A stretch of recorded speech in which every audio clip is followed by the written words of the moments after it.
What's up guys, it's Patricia from tarantulaheaven.com. We have Miss Spidey right here, my grandma Stella Rosea. She's in her glass dome hanging out. I'm hoping she comes out for you guys, but it's been a kind of uneventful day of filming for Spidey, so I don't know if that's going to be possible today. Just before we get started, if you hear some crinkling or other things around, my kitten Hiss Hiss is doing the most right now, and she's obsessed with paper, so you're going to probably hear her play with that today and do a few other naughty things, so please ignore that.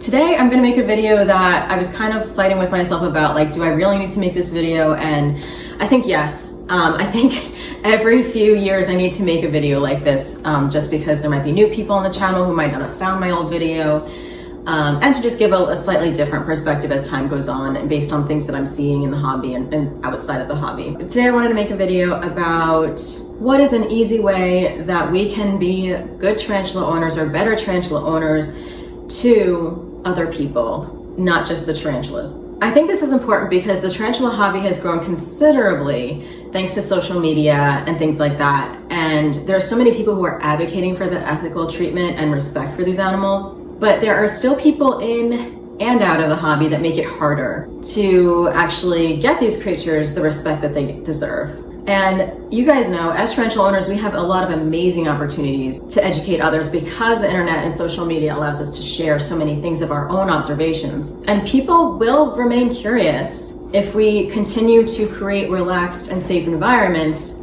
The unfortunate part, and the unfortunate thing is that not everybody's doing that.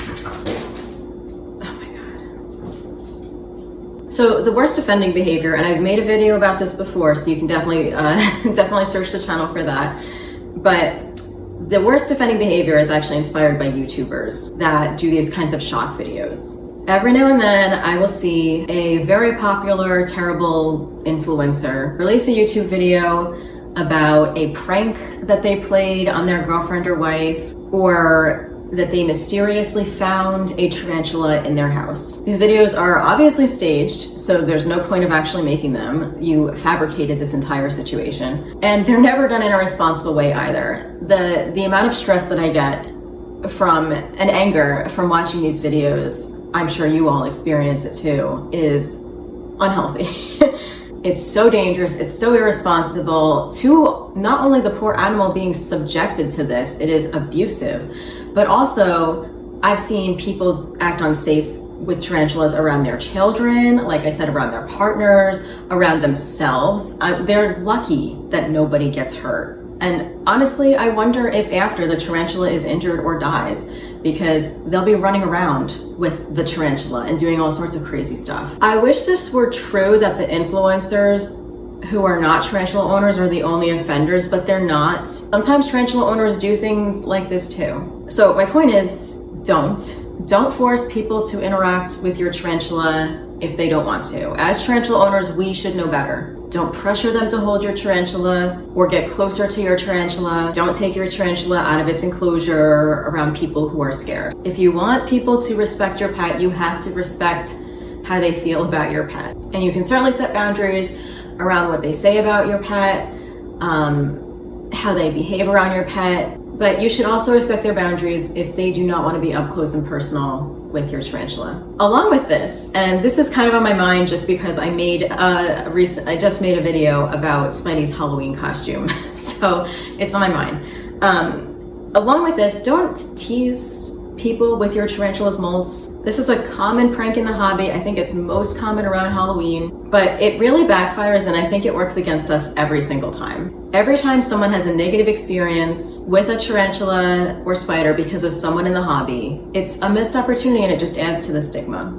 It might be fun or silly to do, but traumatizing people is not okay, especially if you want people to have positive interactions and reactions to your tarantula. You're just building a negative association for that person anytime they think or hear about not only your tarantula or spider, but any tarantula or spider. Now, if someone wants to touch or hold the molt out of curiosity, that is one thing, but leaving it in someone's bed or shoe as a prank is something else entirely and shouldn't be done. You want people to be curious, not scared. You let people come to you if they want to interact with your tarantula or ask you questions about your tarantula. They'll be far more receptive. I have seen this many times in my own life where, you know, I might mention that I have a tarantula if people ask me if I have a pet, but it kind of stays at that.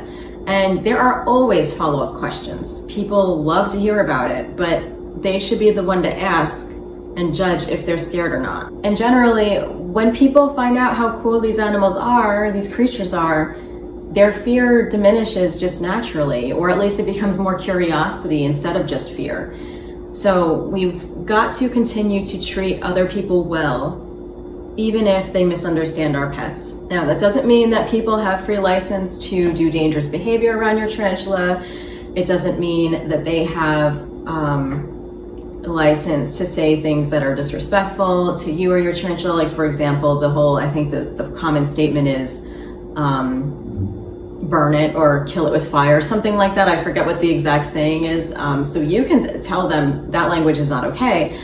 But in terms of you actually like forcing somebody to be in the general vicinity or kind of like push your tarantula onto people, that's not safe for anybody, and it's certainly not going to be beneficial to the hobby. Let me know what you think, guys.